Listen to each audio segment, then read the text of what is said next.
আমি সকলকে অনুরোধ করব প্রদীপ প্রজ্বলনের মাধ্যমে আজকের অনুষ্ঠানে শুভ সূচনা হচ্ছে।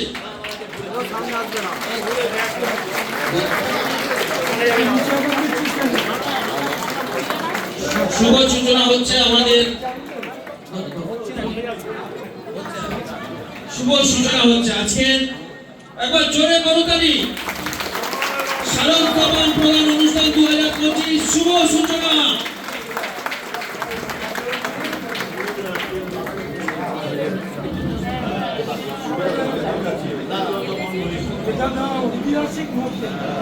আজকের এক ঐতিহাসিক মুহূর্তে আমরা সকলে সাক্ষী হলাম।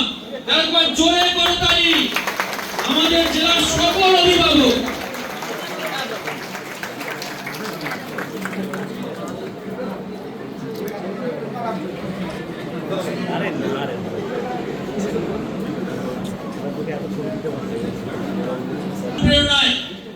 আমাদের বিষ্ণুপুর 2 নম্বর ব্লকের প্রায় 200টি দুর্গা উৎসব কমিটিকে আজকে যে শারদ কমল প্রদান অনুষ্ঠান অনুষ্ঠিত হচ্ছে, আজকে সেই অনুষ্ঠান আনুষ্ঠানিকভাবে আমরা শুভ সূচনা করলাম। এরপরে আমাদের যারা অভিভাবক আছেন, আমার ঐতিহাসিক মুহূর্ত যে শারদ কমল